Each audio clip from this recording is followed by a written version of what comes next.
Roman Empire video series.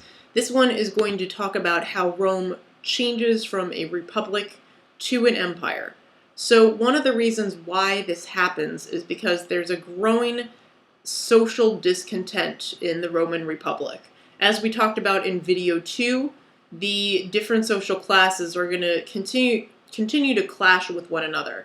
The latifundias, which we talked about in the last video, those large estates, are going to show that the patricians are growing in power, and this is going to happen at the expense of the poor. We also saw that the slaves are going to become increasingly resistant. Slave revolts like the Spartacus Rebellion showed us a lot of social discontent. And what we start to see is that instead of the military evolving to have loyalty to Rome itself, what we're going to see is that there are going to be these strong military leaders that basically start to raise their own personal armies. What they do is that they give these soldiers promises of land and protection, and these personal armies then are going to be more loyal to the leaders themselves than to Rome. So some of these leaders, maybe people you've heard of, people like Gaius Marius, Lucius Pompey Magnus, and then the most famous of them all, Julius Caesar. These were all popular generals who gained these large personal armies, and their troops were devoted to them. So basically this ushers in a period of civil war, where these vying groups of Romans and their personal armies are going to try to gain leadership of the state.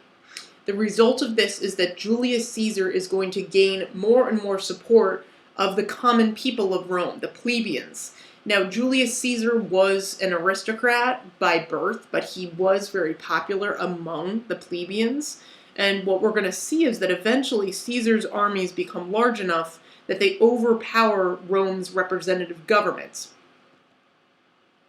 So Julius Caesar is going to rise to power in 46 BCE. He is going to defeat his main enemy. His main enemy was Lucius Pompey, and he is first going to become sole consul. So we remember from video 1 that there used to be 2 consuls in control. Now he's going to become sole consul, and then later in 46 BCE, he becomes dictator for life. He is an example of what we call a popularis. So he was an aristocrat, again, by birth, but he was supported heavily by the general population, especially the plebeians. One of the reasons why Julius Caesar was so popular was because he accomplished major reforms. He revised the calendar. We still use this Julian calendar, as we call it. He increased the size of the Senate. He extended citizenship rights to more people, and he also granted land to some poor veterans, which of course is significant because then people who serve in the military are going to be loyal to him. Caesar also was responsible for gaining even more land for Rome. He added conquests as far away as parts of Germany and also Egypt. So we see here in this map that the Roman Empire, by the time Julius Caesar comes to power, is going to be much of what it is at its height. But of course, as if you're familiar with Julius Caesar, as you know, his rule was brief. He only ruled, at least as dictator, for 2 years. And then the Ides of March, March 15th, 44 BCE, marks his assassination. So why was he killed? There were a group of conspirators who were essentially frightened by Caesar's power, right? He emerges as the dictator, which means that he has more control over everyone else. Even though the Senate still existed, in theory, Julius Caesar could make a decision that undermined the Senate. So also we're going to see that there are different generals who wanted to have power before Caesar rose to prominence, and so many of these different competing generals are going to be the ones who conspire against Julius Caesar and end up stabbing him to death. That's the Ides of March. Then after Julius Caesar is killed, they're going to be the generals that remain. They're going to start to compete with one another over power. So the 2 major generals who started to compete for power after Caesar's death were Octavian and Mark Antony. As they compete for power, this is going to lead to the downfall of the Republic of Rome and the establishment of the Roman Empire. So who wins in this struggle? Octavian ends up defeating Mark Antony and the other general Marcus Lepidus rather. And once Octavian becomes emperor, he does this by defeating Antony at the Battle of Actium in 31 BCE. He then proclaims himself the sole ruler of Rome. And also we start to refer to him as the Emperor of Rome. And arguably he's really the first Emperor of Rome. This is when it expands to an empire, not just a republic. So why do we call it an empire? First of all, of course, we're talking about a wide geographic scope. The Roman Empire is, of course, comprising all of the Mediterranean world. And also we're going to see how this empire has increasing influence over all the lands that it has conquered. The Roman Empire is going to last from 27 BCE, a little bit after Octavian comes to power, to 476 CE. So over 400 years of power for the Roman Empire. One of the reasons why Octavian was able to come to power was because senators and other Roman citizens were tired of this period of civil war. The death of Caesar in particular signaled some major instability, and so they were grateful for the end of civil war. They supported Octavian because of that. They thought it would bring stability back to Rome. Also, there was an argument that the republican form of government was too weak to maintain control over such a large area. So instead, the argument was that only one strong ruler could maintain stability in an empire so great. Now, Octavian had a number of goals for his rule. He wanted to keep the peace, he wanted to promote prosperity throughout the empire, and he also wanted to strengthen family values. So what we're going to see is that in general, Octavian was quite successful. His rule resulted in a successful, well-governed empire that extended throughout the Mediterranean.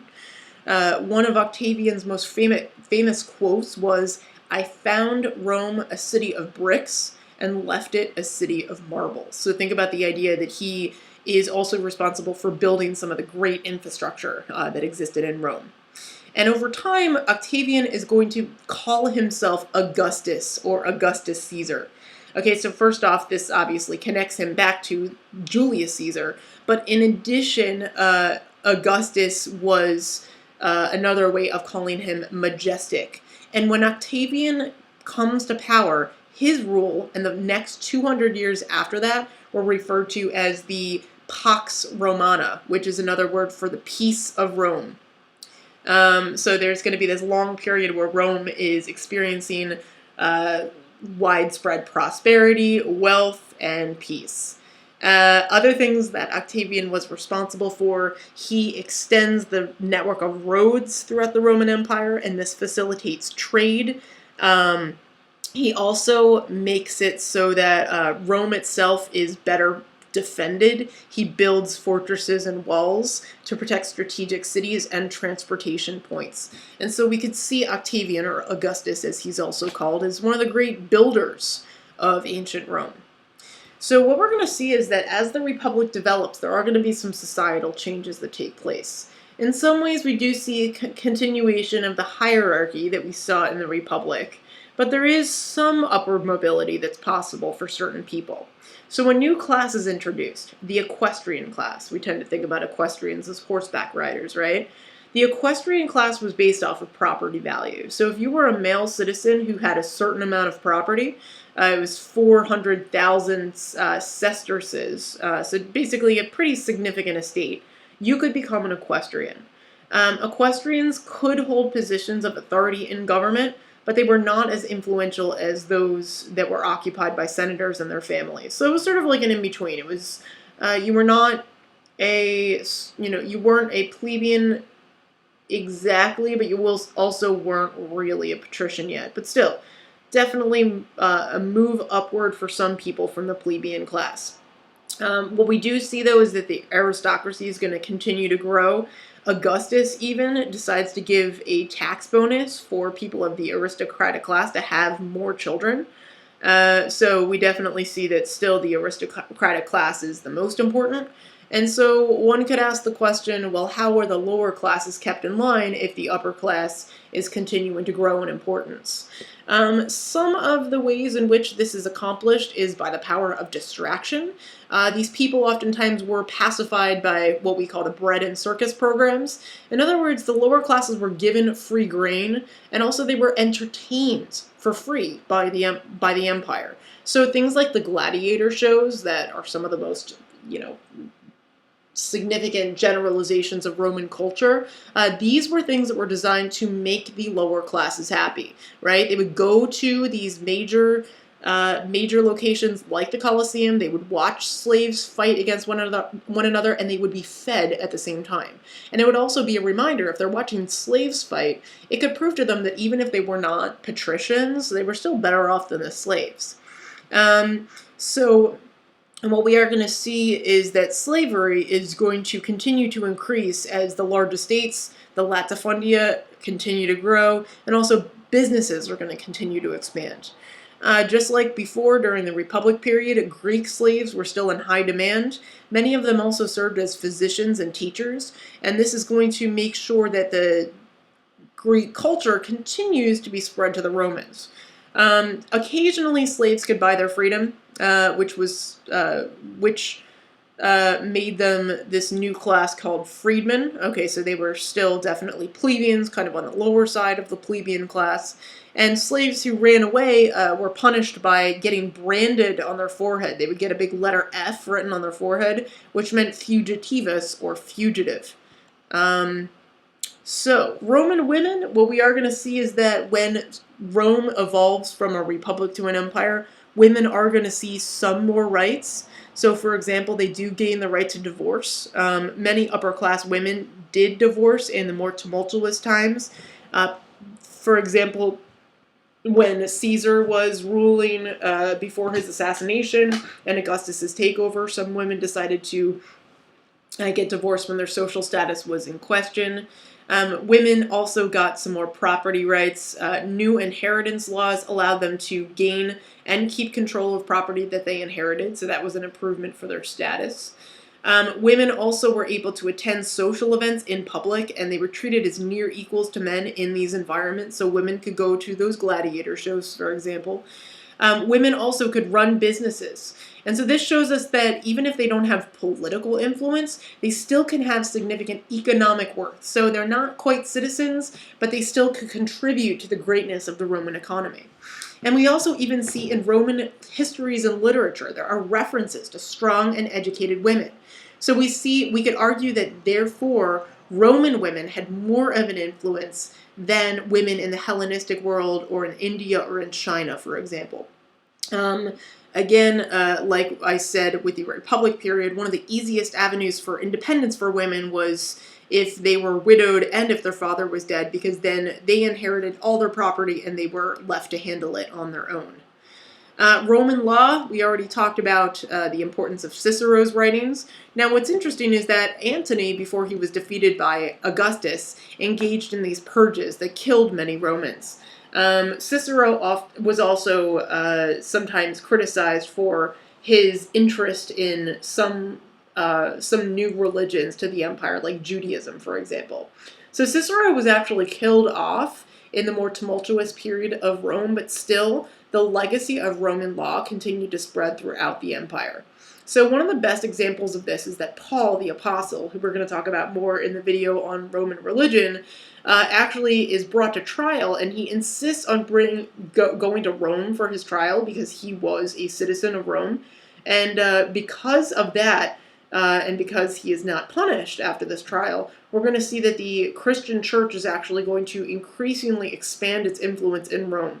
So the fact that Paul was treated as a citizen under Roman law gives us, first off, an idea that Roman law is still significant, even if one of the major contributors to the writing of law, Cicero, even if he dies, the significance of Roman law is going to continue. And of course, as we know, Roman law is a significant shaper of even some of the more modern day governments like our own. Literature and philosophy. Also, we're going to see that it, of course, influences our current literature and philosophy, and it was influenced by the Greek literature and philosophy that existed before it. Now, one of the reasons why philosophy and literature and poetry expanded during the Roman Empire was because the people who ruled Rome saw themselves as patrons to the arts. We're going to talk about patrons a whole lot when we get into the Renaissance. But in general, what a patron of the arts was someone who gave money to these artists or writers to help them produce their works.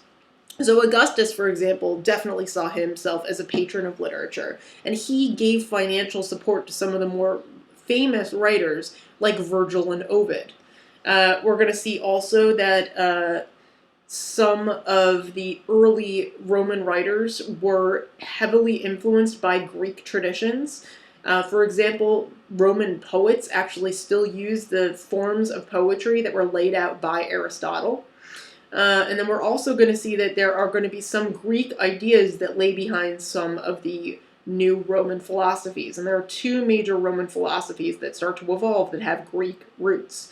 The first one was Epicureanism. So we see a little graphic of this. Epicureanism was inspired by a Greek philosopher named Epicurus. Epicureanism promoted living a simple life, enjoying the pleasures of life, and not focusing only on appealing to the gods. And then another Greek philosophy that spread to Rome was called Stoicism. Now, Stoicism emphasized that people should learn to accept the will of the gods and remain detached from pleasure and pain. And so again, we can think about these different philosophies as something that was inspired directly by the Greeks. All right, we're going to move on to a fourth video after this. This one's going to talk about religion and a little bit about the economy, but it's tied to religion. And then we'll have one more video after that about the decline of Rome and its legacy into the future. So